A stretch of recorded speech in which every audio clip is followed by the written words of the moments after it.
যে কোনো দিন ডিনারে আপনারা এই রেসিপিটা তৈরি করতে পারেন, একদম রেস্টুরেন্ট স্টাইল নান এবং বাটার গার্লিক নান। খুবই সহজে এটা তৈরি হয়ে যায়। ভিডিওটা পুরো দেখবেন। এর জন্য আমি 1 বাটি দই নিয়ে নিয়েছি। টক দই হলে একটু বেশি ভালো হয়। তার সাথে 2 চামচ গুঁড়ো দুধ দিয়ে দিলাম আর 1 চামচ চিনি দেব। এরপরে 1 কাপ দুধ দেব আর দেব বেকিং পাউডার 1/2 চামচ আর 1/4 চামচ বেকিং সোডা। সব কিছুকে ফেটিয়ে নেব আর অল্প একটু নুন দিয়ে দিলাম। খুব ভালো করে এটাকে মিলিয়ে নিতে হবে। এটাকে মিলিয়ে কিছুক্ষণের জন্য রেখে দেব। এবারে ময়দা নিয়ে নিলাম বড় বাটির 1 বাটি আর আমি এখানে ছোট বাটির 1 বাটি আটাও নিয়েছি। আপনারা সম্পূর্ণ ময়দাতেও করতে পারেন। 3 চামচ মতো রিফাইন তেল দিয়ে দিলাম আর খুব ভালো করে ঘষে ঘষে হাতের সাহায্যে এটাকে মিলিয়ে নেব। তারপরে আমি যে ঘোলটা তৈরি করেছিলাম সেটা পুরোটাই দিয়ে দেব আর সব কিছুর সাথে ভালো করে মাখিয়ে নেব। বাটির মধ্যে আরেকটু জল দিয়ে অল্প অল্প জল দিয়ে এটাকে একটু সময় দিয়ে খুব ভালো করে মাখতে হবে, একদম যেন ডোটা সফট হয়।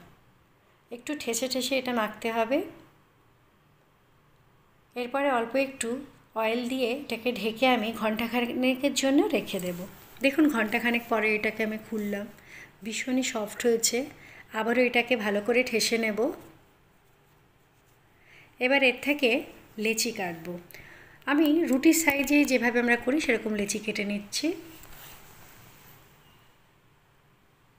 এবার এটাকে চলুন বেলে নেওয়া যাক। এটাকে বেলার সময় একটু ওভাল শেপের বেললে দেখতে ভালো লাগে। ওপর থেকে আমি কালো জিরে দিয়ে দিলাম আর দিলাম ধনেপাতা কুচি। একটুখানি বেলে নেবো যাতে এটা ভালো মতো এর মধ্যে সেটে যায়। আর ঠিক উল্টে নিয়ে পেছন দিকটাতে জল লাগিয়ে দেব। তাওয়াটা আমি আগেই গরম করে নিয়েছিলাম। তাওয়াটা যখন ভালো মতো গরম হয়ে যাবে তখন এটা দিয়ে একটু গ্যাসের ফ্লেমটা কম করে দেব আর ওপর থেকে এভাবে জল দিয়ে সঙ্গে সঙ্গে এটাকে ঢেকে দেবো, যাতে যে স্টিম জেনারেট হবে তাতে এটা খুব ভালোভাবে কুক হবে। কিছুক্ষণ বাদেই ডাইরেক্ট ফ্লেমের মধ্যে এটাকে উল্টে সেঁকে নিতে হবে। আর জল দেওয়ার ফলে এটা কিন্তু পড়ে যাবে না, এটা আটকে থাকবে।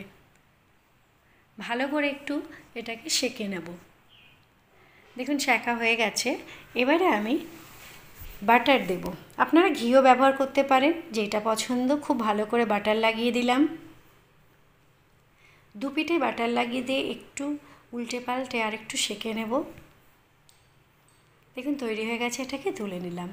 এবারে আমি গার্লিক নান করব। একই রকমভাবে বেলে নেওয়ার পরেই কালো জিরে আর রসুনকে আমি গ্রেট করে রেখেছিলাম সেটা দিয়ে দিলাম। ওপর থেকে ধনেপাতা কুচি আবারও একটু বেলে নেব।